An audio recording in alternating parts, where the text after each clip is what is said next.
आदाब, नमस्ते, सत श्री अकाल। मैं मुश्ताक का ग्रेटर जम्मू वर्चुअल के पेज पर प्रोग्राम टैलेंट स्पीक में हम हर शोबे को लाते हैं, जैसे कि म्यूज़िक, डांस, ड्रामा, लिटरेचर या और कोई प्रोफेशनल।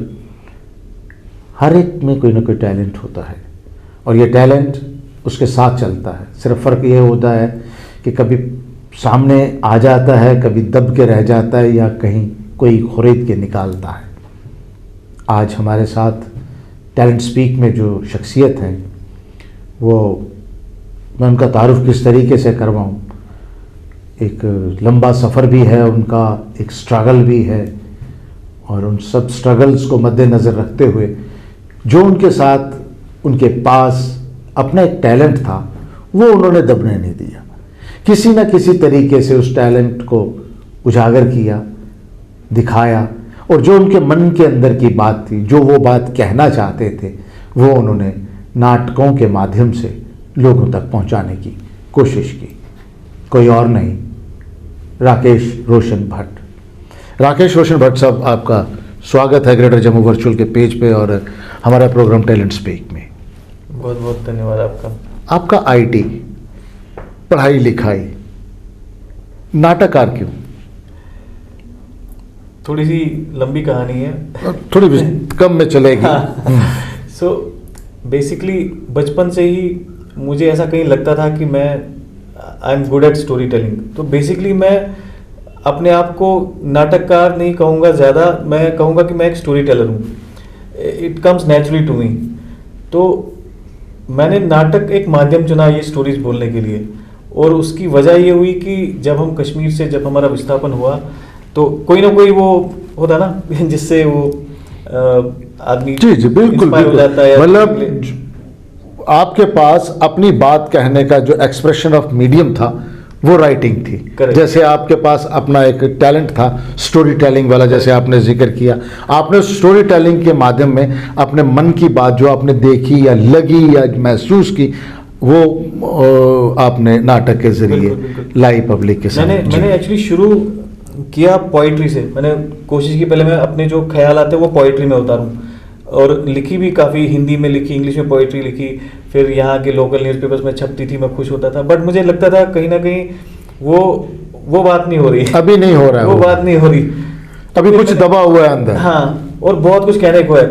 और जो किरदारों के साथ जो मैं अपने आप को आइडेंटिफाई करता हूँ, फिर मैं जो उसमें डूब जाता हूँ, मैं एक्चुअली वो किरदार जीता हूँ लिखते टाइम। तो वो मेरे दिमाग में चल रहा था और वो पोइट्री में नहीं उतर रहा था। तो जब मैंने फिर मैंने सोचा, मैंने काफ़ी फिल्में बहुत देखता हूँ, आपको पता है, मैं फिल्म फेस्टिवल भी हमने किया, तो उसका जिक्र मैं आगे करूँगा। तो मैं फिल्मों से काफ़ी मुतासिर रहा हूँ बचपन से। मेरे पिताजी ने आदत बिगाड़ दी इनफैक्ट। बचपन में हम कश्मीर में मूवीज़ देखने ले जाते थे, वो हर महीने में एक बार एक मूवी दिखाने के लिए ले जाते थे, तो काफ़ी इम्प्रेशन पड़ा। मैंने बचपन में दिलीप कुमार साहब की फिल्में देख ली, पता नहीं कुछ तो हुआ था कि 2 दिन पे back to back Dilip Kumar Sahab की फिल्में आई। अच्छा। और फिर गुरुदत्त की फिल्में आई, उसका ऐसा असर पड़ा, मुझे लगा बस सिनेमा जो है, बस ये सिनेमा ही है। इतना मैं मुतासिर हुआ, और दिलीप साहब की जब फिल्में देखी, वो हैंग हो रहा 3-3 दिन तक। तो फिर जब मैं ये सिचुएशंस इमेजिन करता था दिमाग में, और किरदार बन जाते थे, कहीं से कहीं पहुंच जाता था, बस में बैठा हूँ या घर पे बैठा हूँ, कोई पार्टी चल रही है, बट मेरे दिमाग में ये स्टोरी चलती थी।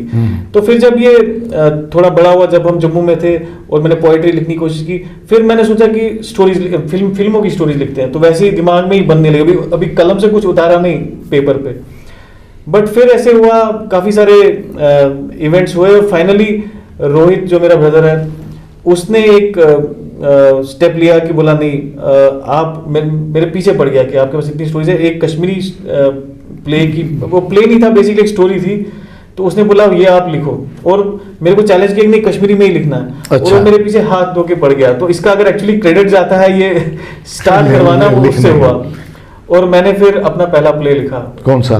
चौपरी गाश। राकेश जी कश्मीरी के लेखक, अभी इन्होंने कहा कि कश्मीरी में नाटक लिखे, और वाकई इन्होंने कश्मीरी में नाटक लिखे, और हिंदी में भी एक आधा नाटक, हिंदी में बहुत लिखे हैं। एक्चुअली कश्मीरी में 3 लिखे हैं, हिंदी में 5 लिखे हैं। हाँ, तो उनका बाकायदा नाटक वैसे नहीं लिखे गए कि नाटक लिख दिया और बस। नाटक लिखा और उसका मंचन भी हुआ, और एक ही शो नहीं हुआ, उसके कई शो हुए, जम्मू में भी हुए और जम्मू से बाहर भी हुए। इनके ब्रदर हैं रोहित भट्ट, अजीज़ हैं, दोस्त हैं हमारे, वो एज ए डायरेक्टर के तौर पर इनका अपना एक ग्रुप है वुमेद, जिसके माध्यम से ये सारी टीम जुड़ी हुई है, और उसका नाटक लिखना और मंचन करना होता रहता है। अमूमन यही शिकायत रहती है कि हम नाटक क्यों लिखें, नाटक का कोई मंचन नहीं करता, लेकिन नाटक का मंचन होता है। हाँ, तो राकेश जी, मैंने आपके जितने नाटक आपने लिखे हैं या जितने नाटक मंचन हुए हैं, इत्फाक है, खुशनसीबी से कह लो, मैंने सब देखे हैं। और रोहित का प्रोसेस मेरे सामने चला है। मुझे याद है रोहित का जब पहला परफॉर्मेंस उसने करना था, उसका भी तैयारी में था कि निर्देशक, तो मम्मी जी ने मुझे कहा था, उनकी तब ड्यूटी वहाँ थी बटोत में, कुद में थी शायद टूरिस्ट में। तो तब मुलाकात हुई तो उन्होंने जिक्र किया मेरा बेटा ऐसा है, वो करता है। फिर हमारी मुलाकात हुई तो मैं रोहित से मिला था, और तब वो बेचारा शुरुआती दौर में था और लगा हुआ था, कोई नहीं, बस लगा हुआ था। आज वुमेद एक अच्छा काम कर रहा है, इसमें कोई दो राय नहीं है। वुमेद ने एक इंटरनेशनल फिल्म फेस्टिवल जो जम्मू में पहली बार हुआ वो, और जैसे आपने भी फिल्मों का जो जिक्र किया, तो वो नाटक तो लिख के आपने एक चीज़ कर ली, लेकिन जो आपने बताया कि कश्मीर से पिताजी के दौर से ये मिली थी कि एक फ़िल्म देखनी, और वो फिल्मों का हैंगओवर जो था वो आपका फिल्म फेस्टिवल में दिखा हमें। मैं भी उस फिल्म फेस्टिवल का एक हिस्सा था। राकेश जी, आपके नाटकों में जो कश्मीर में हालात ख़राब हुए, माइग्रेशन हुई, वो सारा दर्द आता है, कोई ना कोई सब्जेक्ट, कोई ना कोई टॉपिक को लेके आता है। मेरा ये कहना है कि आप भी उन नाटककारों में शामिल हैं जिन्होंने जब कश्मीर में माइग्रेशन हुई उस पर नाटक लिखे, वो दर्द को लिखा। उसमें मीराकांत जी हैं, मीराकांत जी ने किताब लिखी, मैंने ही उनका एक नाटक किया था, काली बर्फ़। काली बर्फ़ नाटक था, उसमें पूरी माइग्रेशन की कहानी थी। एक पंडित फैमिली श्रीनगर से निकलते, क्योंकि जो कश्मीरी है वो 10 बाय 10 के कमरे में ज़िंदगी नहीं गुजार सकता, और ख़ासकर तब जब वो माइग्रेंट होता और उसका दामाद भी साथ में है और बेटी भी साथ में और पोता भी साथ में हो, बड़ा मुश्किल है। मैं ये दर्द समझ सकता हूँ। जब मैंने वो कहानी पढ़ी तो मुझे लगा, बाद में उस पर सीरियल भी बना।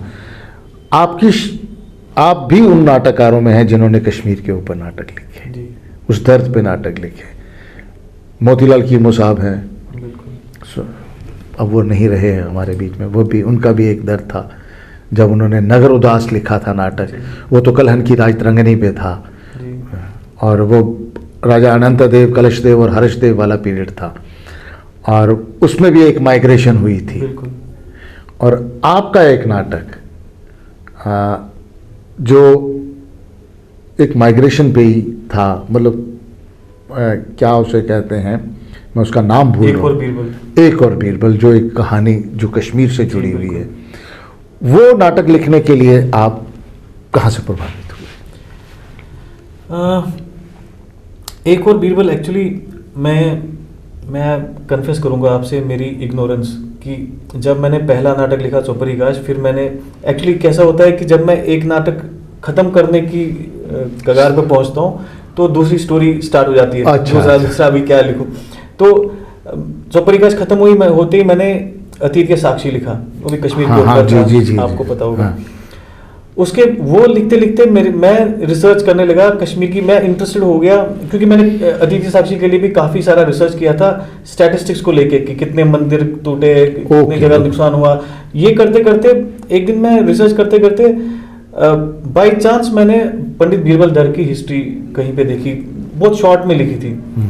वो देख के मुझे पहले अपने आप में शर्म आई कि ऐसे इंसान के बारे में मुझे नहीं पता, और मैं राइटर हूँ, तो बाकियों को तो छोड़ो, बाकियों को तो बिल्कुल ही नहीं पता होगा। ये एक ऐसा इंसान है, ऐसा कैरेक्टर है, ऐसी शख्सियत है पंडित बीरबल दर, जिन्होंने न सिर्फ कश्मीरी पंडितों के लिए, पूरे जे के इतिहास का और फ्यूचर का रुख बदला पूरा, जब उन्होंने महाराजा रंजीत सिंह को कश्मीर में लाया। तो पूरा सिनेरियो चेंज हो गया। तो इतना बड़ा कंट्रीब्यूशन इस इंसान का रहा है, और इसके बारे में मुझे नहीं पता, किसी को नहीं पता, कहीं किसी किताब में जिक्र नहीं है, स्कूल टेक्स्ट बुक्स में जिक्र नहीं है जे की ये होना चाहिए। तो ये देख के मुझे बहुत बुरा लगा, और मैंने फिर बहुत रिसर्च किया। अब उसके लिए कोई रेफरेंसेस, डायरेक्ट रेफरेंसेस थे नहीं बुक के, तो मैंने बहुत लोगों से बात की, इंटरनेट पे ढूंढा, बुक्स पढ़ी, और फिर मैंने ये स्टोरी पूरी kind of I viewed it. और उसमें जब मैंने ये था तो छोटा सा एपिसोड की पंडित बीरबल जो अफगानी गवर्नर थे, उनके जुल्म से तंग आकर उन्होंने वो पंजाब गए और महाराजा रंजीत सिंह को लेके आए। ऐसे दिखता तो ये छोटा सा एपिसोड है, बट इसको मुझे इसमें ड्रामा कहाँ? इसमें ड्रामा नहीं है, इसको मुझे पर्दे पे उतारना था, स्टेज पे उतारना था, और 3 एक्ट में करना था। तो मैंने ये सोचते सोचते और ये रिसर्च और करते करते, ऑफ कोर्स मुझे पता था कि पहले इतने पलायन हमारे हो चुके हैं कश्मीरी पंडितों के, पहले 6 ये माइग्रेशंस हुई हैं, तो उसमें मैं और डीप घुसा। तो ऐसा हुआ लकीली कि फिर जो सेकंड सीन था पूरा, वो इतना खास बन गया कि उसमें ये जो पूरे 6 पलायन है इसकी हिस्ट्री आ जाती है, उसका पूरा टाइमलाइन आ जाता है, और वो डायलॉग्स में आता है, और उसमें वैसा ड्रामा बिल्डअप होता है, आपने देखा है। तो वो ये बनते गया, मतलब ये शायद ऊपर वाले को बनवाना था ये। जैसे आपने कहा है कि आपको बड़ा वो महसूस हुआ कि बीरबल का जिक्र कहीं किताब में नहीं हुआ, वैसे ही खुदीराम बोस का भी जिक्र नहीं है। और खुदीराम बोस वो शख्स थे बंगाल के जो सबसे यंग रेवोल्यूशनरी थे और जिसको फांसी की गई थी, उनका जिक्र भी नहीं मिलता है। अब सबको जिक्र सूझता है उनके, क्योंकि खुदीराम बोस भी यंग थे जिन्होंने आज़ादी के लिए लड़े। तो ये चीज़ें चलती रहेंगी, किताबों में जिक्र आता रहेगा, और आप जैसे यंग लोग जो हैं वही तो करेंगे शुरुआत। किसने करनी शुरुआत? आप ही लोगों ने करनी है।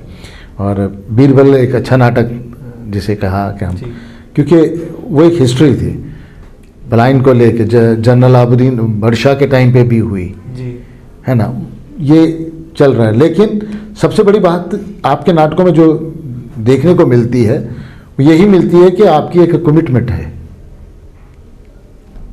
अपने लिए। अपने लिए से मतलब ये है कि वो जो दर्द है पलायन का, उसके साथ उसके इर्द गिर्द कितनी कहानियां हैं वो आपके नाटकों में दिखती हैं, इसमें कोई दो राय नहीं है। क्योंकि आप जो बात कहना चाहते हो वो उसके लिए आपके पास जो एक्सप्रेशन ऑफ मीडियम है वो नाटक है। बिल्कुल। क्या आपने इन नाटकों के अलावा अपने और नाटक पढ़े हैं? मैंने ज़्यादा नहीं पढ़े हैं, मुंशी प्रेमचंद के पढ़े हैं और मैंने कुछ नाटक देखे हैं। बट ऑनेस्टली मेरे से ये सवाल बहुत बार पूछा जाता है कि मैं कौन से प्ले राइट से इन्फ्लुएंस हुआ या मैंने कितने पढ़े। नहीं, मैं इन्फ्लुएंस का पूछूंगा ही नहीं या कितने पढ़े हैं, बट सिर्फ मैं ये कह रहा हूँ कि आपने इन कुछ लेखकों को पढ़ा है? प्रेमचंद के अलावा मैंने किसी को नहीं पढ़ा है, क्योंकि मैंने आपको जैसे बताया कि मैं फिल्मों से काफ़ी मुतासिर हूँ और मैं बेसिकली अपने आप को स्टोरी टेलर ही समझता हूँ। और मैं काफ़ी फिल्मों से इंस्पायर हूँ, मैं बहुत फिल्में देखता हूँ और हर लैंग्वेज की, हिंदी, इंग्लिश और फॉरेन लैंग्वेज की भी काफ़ी देखता हूँ। तो मैं दर्शकों को ये बताना चाहूँगा कि इनकी एक फिल्म है जिसको जो कि कई फिल्म फेस्टिवल्स में गई है और उनको पुरस्कार मिले हैं, और उसमें हमारे जम्मू कश्मीर के ही आर्टिस्ट काम कर रहे हैं, उनको भी इंडिविजुअल लेवल पे भी उनको पुरस्कार मिला है। और राकेश जी को उनकी स्क्रिप्ट राइटिंग के लिए काफ़ी पुरस्कार मिले हैं। उस फिल्म के बारे में भी हम आपसे बात करेंगे। फिलहाल हम इसी पे ड्रामे पे आ जाएंगे जो आपका जॉनर चल रहा है। हाँ, तो आप बता रहे थे। हाँ, तो मैं आपको बता रहा था कि फिल्मों का काफ़ी इन्फ्लुएंस रहा है मेरे पे।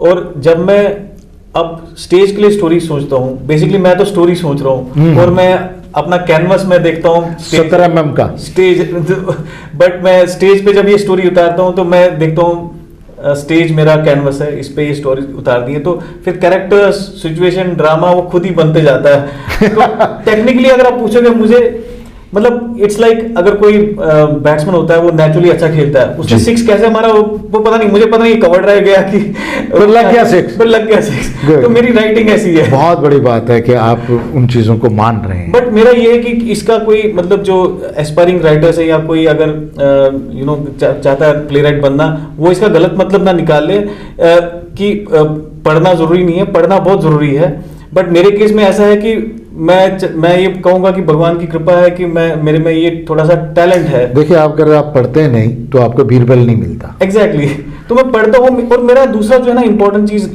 राइटिंग के लिए, जो मैं खासकर अगर कोई सुनने वाला या देखने वाला हो जो राइटिंग में आगे बढ़ना चाहता है, इसमें जो सेंस ऑफ कमिटमेंट चाहिए ना, मेरे में वो है, वो ईमानदारी है, वो सेंस ऑफ कमिटमेंट है। अब मेरे पास थिएटर ग्रुप पड़ा है, एक्टर्स हैं, डायरेक्टर अपना भाई है, सब कुछ रिसोर्स सामने। अब मेरे पास महीने में 7-8 आइडियाज आते हैं। अगर मेरे को ये होता कि मैं छापूं, प्लेस लिखने के लिए लिखूं, मैं महीने के एटलीस्ट 2 प्ले तो लिख ही लूंगा, एक तो लिख ही लूंगा। बट मैं साल में, आपने देखा होगा ऑन एन एवरेज साल में 1 प्ले मैं लिखता हूं। वो बहुत अच्छा है, वही तरीका। वो मेरा सेंस ऑफ कमिटमेंट है कि मैं मुझे एक स्क्रिप्ट देनी है, मुझे एक स्क्रिप्ट देनी है, वो ऐसी देनी है कि जिस पे फिर कल मैं देखूं उसको तो मुझे फक्र हो कि यार मैंने किसी इसमें आके मैंने वैसा नहीं लिखा। तो वो जो सेंस ऑफ कमिटमेंट है वो बहुत जरूरी है। हाँ, बिल्कुल सही बात ये कह रहे हैं कि अभी इनके एक नाटक की किताब भी छप कर आने वाली है। जी, जी, जी। और हम उस किताब को भी देखेंगे, उसे पढ़ेंगे। राकेश जी, ये रहा आपका ये वाला सफ़र, नाटक वाला। अब हम फिल्म पे आते हैं। आपने मान लिया कि मैं नाटक भी लिखता हूँ, उसमें वो आ जाता है कहीं से घूम के, वो आपकी एक लेखनी में लड़ाई लगी रहती है। कभी आपके पास वो उसका स्क्रीन प्ले आ जाता है, लिखते लिखते कि स्क्रीन प्ले लिख रहा हूँ, फिर एकदम झंझोड़ते हैं कि नहीं यार, ये तो मंच के लिए एक नाटक लिखना है, उसकी विधा अलग है, स्क्रीन प्ले वाली विधा अलग है। और स्क्रीन प्ले वाली विधा आपने अपनी एक फिल्म बना के कि उस फिल्म के बारे में बताइए आप हमें। जी, हुआ ऐसे कि जब मैंने नाटक लिखना शुरू किया, उसी टाइम से इनफैक्ट मेरे दिमाग में फिल्म स्क्रिप्ट भी चलते रहते हैं कि ये तो पर्दे के लिए, तो बड़े पर्दे के लिए, ये स्टोरी बड़े पर्दे के लिए। और जैसे कि आपने देखा मेरे नाटकों में भी 70% प्लेस तो कश्मीर से रिलेटेड है। मैंने 1-2 प्ले लिखे हैं जो ह्यूमन रिलेशनशिप्स पे हैं।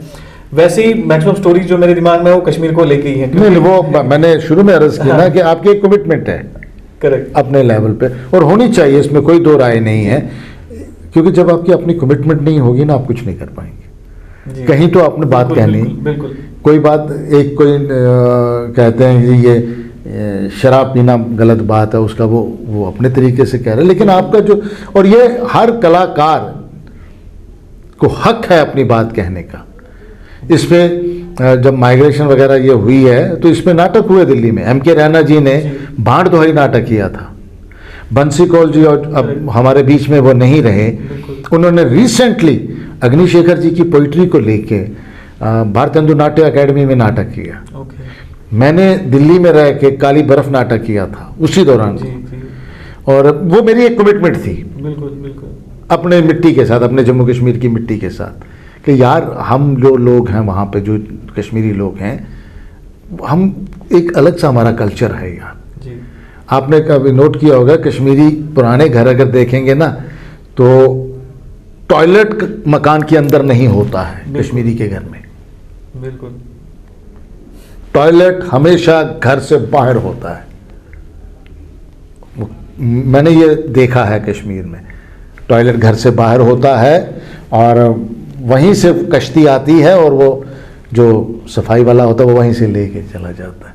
ये कल्चर, लेकिन जब हमारा जो लेटेस्ट कल्चर अब हो गया हुआ है वो नहीं रहा है। लेकिन आप, बहुत अच्छा है कि आप वचनबद्ध हैं और बात कर रहे हैं, और वो आपको कहना चाहिए।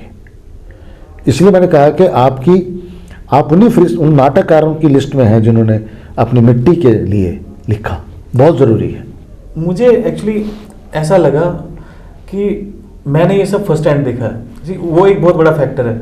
मैं श्रीनगर में फतेहगढ़ में रहता था, डाउनटाउन एरिया में।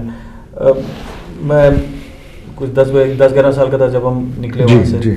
मैं काफ़ी एक्टिव था स्पोर्ट्स में, कल्चर में, काफ़ी सारे फ्रेंड्स थे, हर एक कम्युनिटी से फ्रेंड्स थे। तो मैंने ये बहुत क्लोजली देखा जो ये अचानक हालात बदले, अचानक से कैसे रिश्तों में दरार आई, कैसे जो पड़ोसी थे वो कैसे बदले, ये सब उस उम्र में बहुत आपके दिमाग को इन्फ्लुएंस करता है ये सब। फिर मुझे ये लगा कि ये मेरा फर्ज है इस सब को डॉक्यूमेंट करना। जो अब एक सच्चाई अगर है उसको आप अलग अलग जगह से देखोगे, या अलग अलग जो इंसान है वो अलग अलग जगह से देख रहे हैं और वो बता रहे हैं दूसरे को, तो वो उसकी अलग स्टोरी बन जाती है। आप समझ रहे हैं? तो मैंने सोचा मेरा भी एक नजरिया है देखने का, मैंने जैसे देखा तो मैं भी वो नजरिया रखूंगा। कल को जब दूसरी पीढ़ी तीसरी पीढ़ी ये ढूंढने की कोशिश करेगी कि क्या हुआ था, तो मेरा भी एक नजरिया जो जैसे मैंने देखा था मेरी आंखों से वो भी सामने आ जाएगा। वो भी ब्लैक एंड व्हाइट है। फिर उनका फैसला कि वो उसका क्या कंक्लूजन निकाले कि क्या हुआ था। तो हिस्ट्री तो ऐसे ही देखी जाती है। वही मैं कह रहा हूँ। अगर आपने वो फिल्म देखी होगी आई एम मेगा, उसमें एक कहानी थी जो कश्मीर पे थी। I am Megha. हाँ मैंने देखी, जो जूही चावला और मनीषा कोइराला, उसमें मैंने भी एक रोल किया हुआ था। वो भी कश्मीर पे कहानी। इनफैक्ट इस पे इंटरेस्टिंग एक किस्सा है, मुझे इसके बारे में पता नहीं था। मैंने सुना था कि ऐसे इसमें एक स्टोरी कश्मीर पे है, बट जब मैं रविंद्र कोल साहब से एक बार मिला था, उन्होंने मुझे बोला था कि इनफैक्ट जिस दिन उन्होंने मेरा ट्रेलर देखा मुझे बोला वो पहले देख लो, वो देख लो। तो मैंने फिर जाके स्पेशली मैंने ढूंढी और फिर मैंने वो देखी। हाँ, तो आप अपनी फिल्म का वो सफर बता रहे थे, तो क्योंकि उस फिल्म को काफी पुरस्कार भी मिले हैं। हाँ, बिल्कुल। तो मेरे पास काफी सारी स्टोरीज थी, बट वही फिर आप जैसे थिएटर की लिमिटेशन, आप स्टेज पे कितना दिखा पाओगे, तो वो मैं थोड़ा बहुत अब समझ गया हूँ कैसे आपको फिट करने अपने कैरेक्टर्स, अपनी स्टोरी। वैसे ही जैसे थोड़ी समझ बढ़ती गई तो मैंने सोचा कि अब जो मैं वेट करूंगा फुल फीचर फिल्म बनेगी और मैं अपनी पूरी स्टोरी बता दूंगा। इसको अलग अलग जो स्टोरीज है मेरी, उसको शॉर्ट स्टोरीज में ब्रेक करते हैं और एक शॉर्ट फिल्म बनाते हैं। तो ये मेरी एक्चुअली चौथी फिल्म थी उस सीरीज में। मैंने एक सीरीज लिखी थी, अच्छा, बट ये प्रोड्यूस करना थोड़ा इजी था। अच्छा। तो रोहित और मैंने बोला कि हम जो सोच रहे हैं कि वो करेंगे वो थोड़ा चैलेंजिंग उसका शूट वगैरह है, बजट का भी हमेशा प्रॉब्लम रहता है हम जैसे लोगों का। तो उसने बोला कि ये ट्राई करते हैं। तो हमने मैंने 2 दिन में लिखी वो स्क्रिप्ट, क्योंकि दिमाग में थी। 2 दिन में स्क्रिप्ट लिख दिया, रोहित को भेज दिया और उसने शूट पूरा ऑर्गेनाइज किया। 2 दिन में हमने शूट किया। लकीली हमारी टीम बहुत अच्छी बन गई। हमारे हरी जी है यहाँ पे, बहुत टैलेंटेड सिनेमेटोग्राफर है, वो थे साथ में, कुसुम जी, सपना सोनी जी, ये फटाफट सब लोगों ने हाँ कर दी और वो समझ नहीं आया 2 दिन में शूट होकर फिल्म बन गई। और मैंने ऑनेस्टली नहीं एक्सपेक्ट किया था कि पहली फिल्म जो निकलेगी जब ये तो ये ऐसी होगी। मतलब मुझे देख के भी अच्छा लगा कि यार अच्छी बन गई, डिसेंट बन गई। बहुत अच्छे, बहुत अच्छे। ये था सफर राकेश रोशन भट्ट जी का। कश्मीर से निकले, जम्मू आए, जम्मू आके फिर अंदर उथल पुथल मची हुई थी, शौक़ था, फिल्म का इन्फ्लुएंस ऊपर था और सारे शौक़ इन्होंने पूरे किए। लेकिन एक बात जो इनके साथ चलती रही वो ये थी कि इनकी अपनी एक कमिटमेंट थी जिसको इन्होंने बिल्कुल नहीं भूला और अपनी मिट्टी के साथ वफादार रहे।